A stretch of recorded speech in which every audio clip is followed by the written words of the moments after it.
continuing the series as we examine Paul's letter to those believers.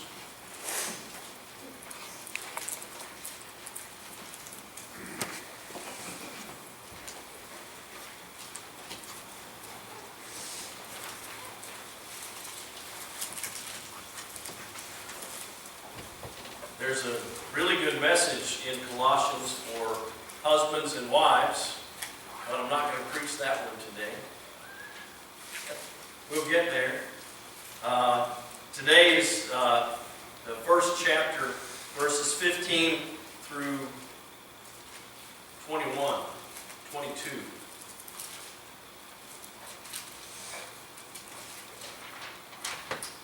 It's not just a problem of modern society.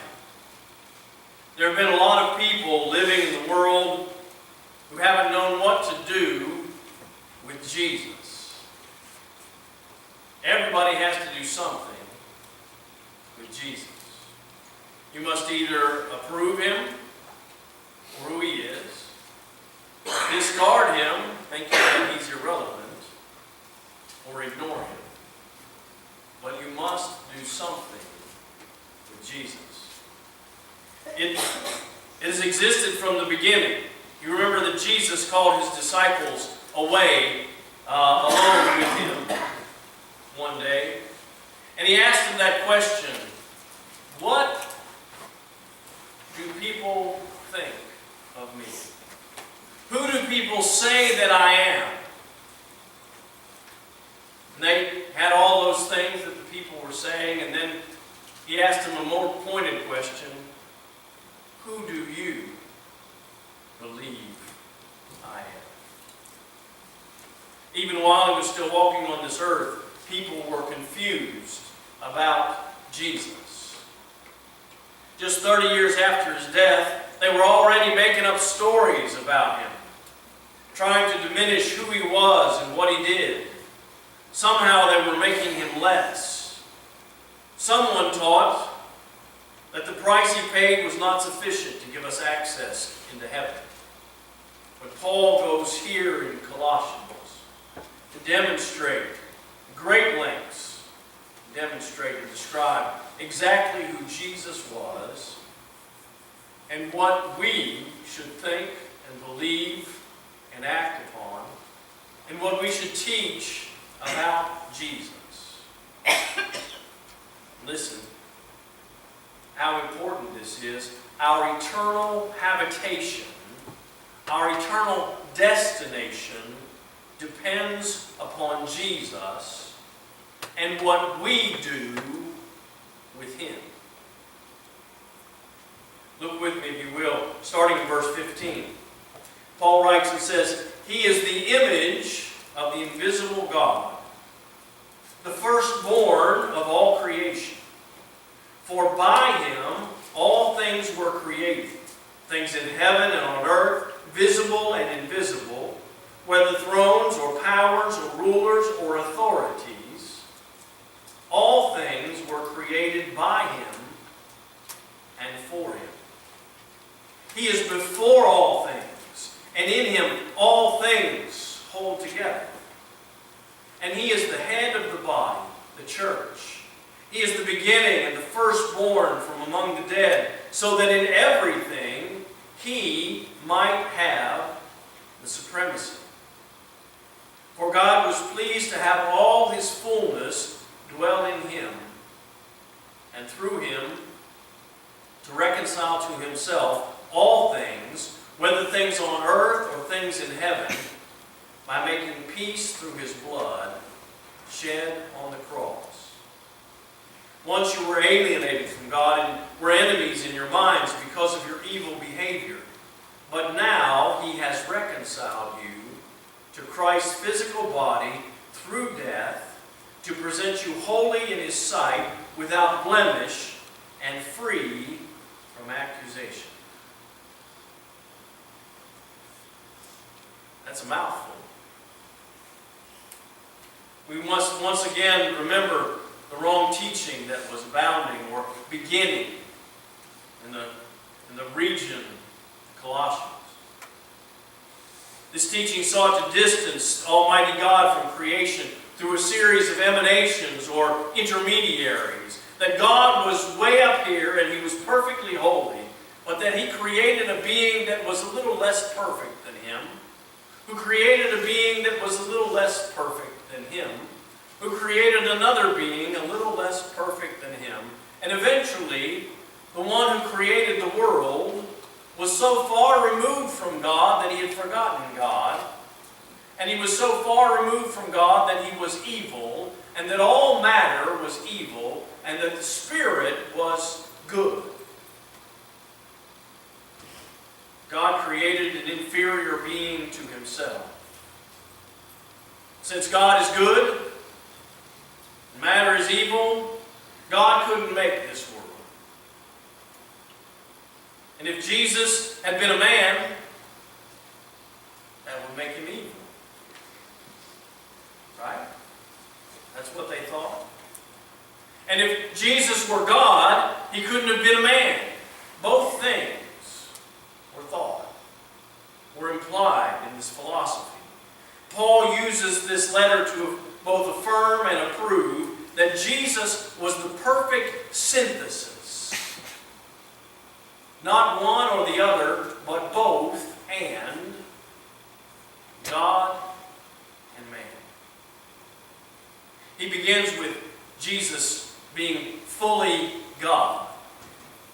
He is the image of the invisible God. It only makes sense from a genetic perspective, I suppose. What? When you look at the babies in the hospital, you go, "They look just like Mom and Dad." If you look around the room and you see moms and daughters sitting together and fathers and sons, they're the spitting image of each other, aren't they? He's the image. Children take the appearance of their parents. In ancient Rome, this word image was frequently used for a drawing of the person, a portrait. It had become the fashion of the day that you would have a pen and paper drawing, image made of yourself. Particularly when there were matters of contracts, not a lot of people could write back then. You know, in the old days in America, you used to just put your X there and somebody would witness it. Well, in Rome, they had taken some artisan, probably, had decided that he needed to have a job, that there wasn't enough for him to do, and so when a contract was signed, he would draw a picture of the parties in the contract. And there was an image of them attached. And there was not just the image of them, but there was a description of their character and maybe some special characteristics that they held, so that anyone who read the contract could look at the person and understand who they were, and then they could recognize them. So if the contract was violated or completed, they would know who it was that was to blame or there. The portrait was not simply a drawing. Additionally, this image for us references both the creation and the Mosaic law. In the creation, God said, "Let us make man in our image." Now that image had been tainted by sin through the fall. Paul says to the believers, Jesus demonstrates for us the image of God and what we were intended to be. All humanity had been intended to be. Mankind was not bad because matter was evil. Mankind was not evil because the intermediary who created us was evil. Mankind was flawed and imperfect because sin had left its mark on the whole of creation. In the law, it was forbidden to make a graven image, a carved image of God. And yet Jesus was the image of the invisible God. Jesus is the revelation of God. Jesus is the embodiment of God. Jesus is the embodiment of the Creator. He wasn't carved, but He is the exact representation of God to us. He's not a lesser copy of God, but the fullness of the revelation of God. Verse 15 says, Jesus was the firstborn over all creation. When Paul uses the term firstborn, it doesn't signify time order. Jesus was born in Bethlehem. That wasn't first. Jesus, however, is called the Ancient of Days. Most certainly does not imply that Jesus was created or that He was birthed before the rest of creation. Rather, this was a title of honor attached to Him. The firstborn was the one who got what? The inheritance. The firstborn was the one who got the preeminence. The firstborn was the one who was supreme in that culture. The firstborn was the one who got the blessing. Remember Jacob and Esau? Esau was the firstborn. He was the one that was set to receive the blessing. And Jacob went and fooled his father and got the blessing. He'd already gotten the bowl of soup, the inheritance. Now he got the blessing as well. Jesus holds the place of distinction and honor in all of creation. He is the firstborn of creation. He takes the place of preeminence. He's the heir. And it is impossible for Jesus to hold the first place in creation and have been the last in a line of emanations from God. You can't be first in line and last in line. It was through Him that all things were created. Now, Paul went above and beyond. He said all things were created through Him, whether things in heaven or on the earth. They were created through Him and by Him and for Him. Nothing was exempted from His creative power. Even the heavenly rulers and thrones and powers and authorities that the Colossians were imagining, or perhaps were there, all of those things, everything in the order. If there is an order in the heavenly realm, it was created by Jesus. If there are powers and authorities in the spirit realm, they were created by Jesus. There are thrones and dominions on the earth. They're created by Him, through Him, and for Him. The Romans with their philosophies and the Jews had their spiritualization of life. They concocted an array of angels and spiritual powers and spiritual beings. And Paul says to them, Jesus is the authority. Paul said he doesn't necessarily honor their system of beliefs in the universe, but he does put a lid on it. Jesus is all you really need to know. Jesus is greater than any power or authority that we can conceive or imagine. He has the first place in creation, and He has the last place. When John speaks of Jesus, when Jesus speaks to John in the Revelation, he says to him, I am the Alpha and the Omega, the beginning and the end. Verse 17 says, He is before all things. Lest we get too far ahead of ourselves, Jesus was not created at all. He was not born to God. He was in the beginning with God. He is from everlasting to everlasting. John's Gospel begins with an ancestry of the Word, Jesus. The Word became flesh and dwelt among us. But in the beginning was the Word. The Word was not created in the beginning. It already was. Then he goes on to describe Jesus in his humanity for us. Verse 18 says, Jesus has the first place in the church. He is the firstborn of all creation and the firstborn from the dead. Inherent in this statement is that Jesus died. As we looked a few weeks ago on the Wednesday study, 10 reasons to believe that Jesus rose from the dead. The first thing that we have to establish in order to believe that Jesus rose from the dead is that Jesus died. And before someone can die, they have to be alive. Jesus is there. His life was not just in some spiritual presence on the earth. Rather, he inhabited a body of flesh and blood. It was alive, and it could die. Not only could it die, but it could be resurrected.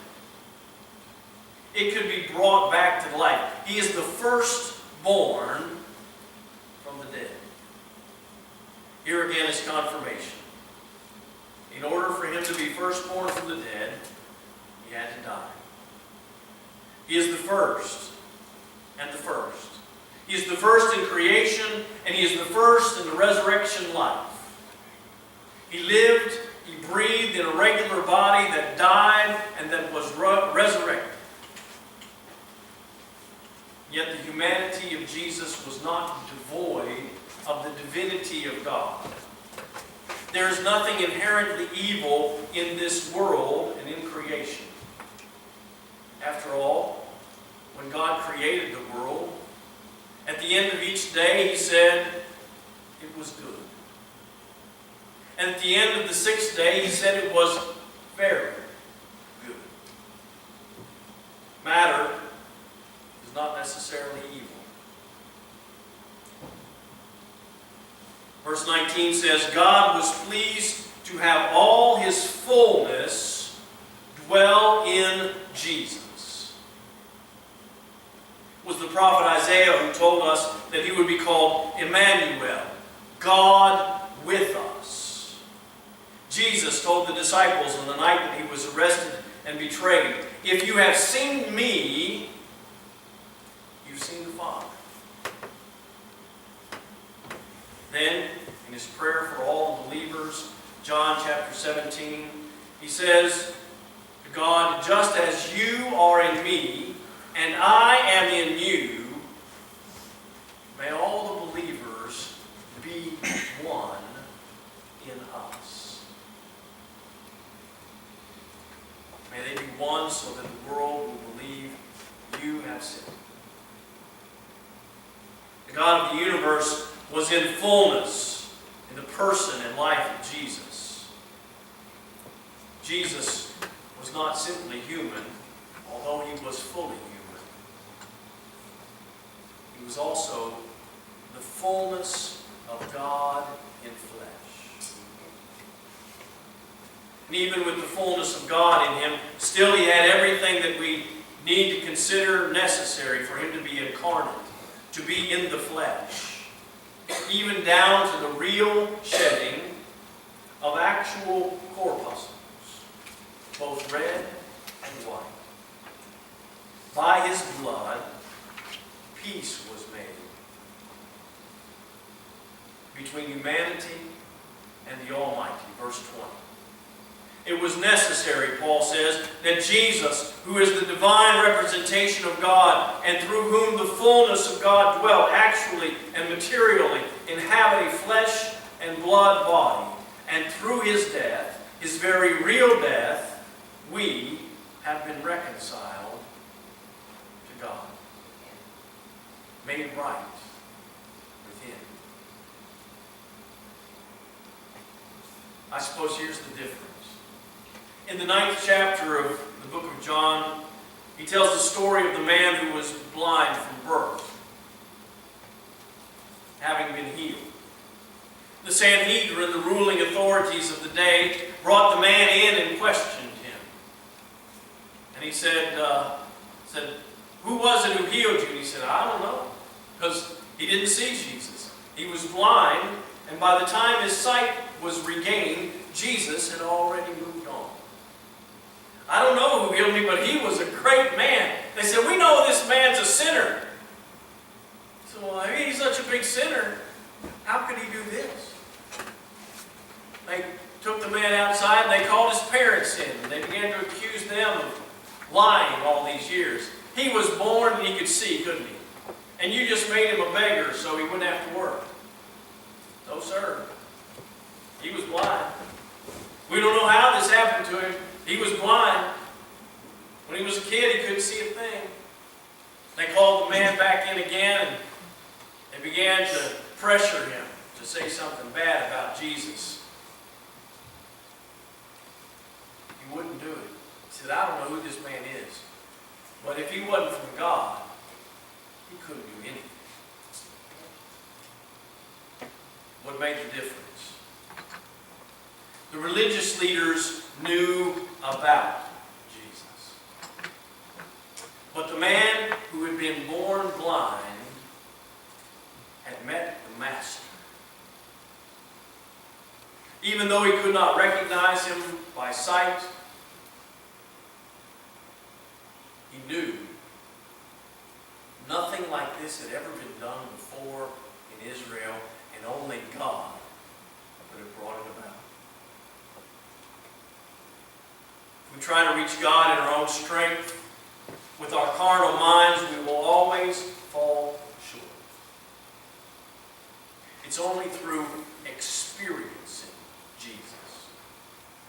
It's only through having a face-to-face, heart-to-heart meeting with Him. His love, His redeeming power, His healing power, that we begin to understand who He is and all that He is. The Colossians had moved away from the pure and undefiled religion, and they muddied the water with human philosophy and with legalism. Who is Jesus? Has your information about Jesus been gathered through philosophy or religion?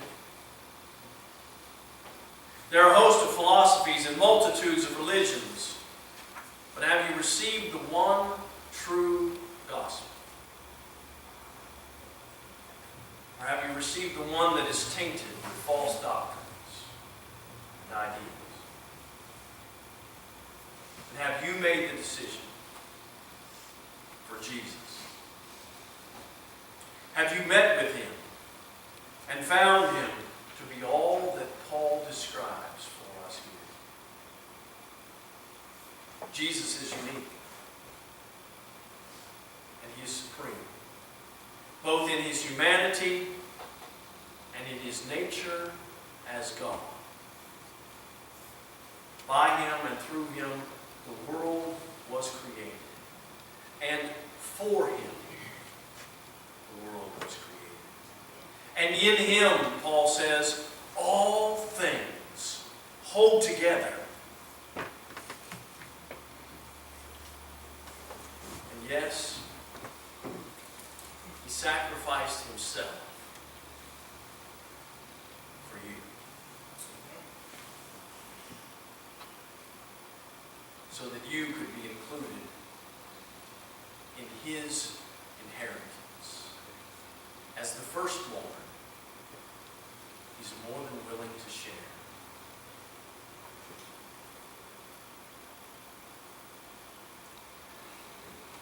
See, it was for Him. It was all about Him, but He made it about you.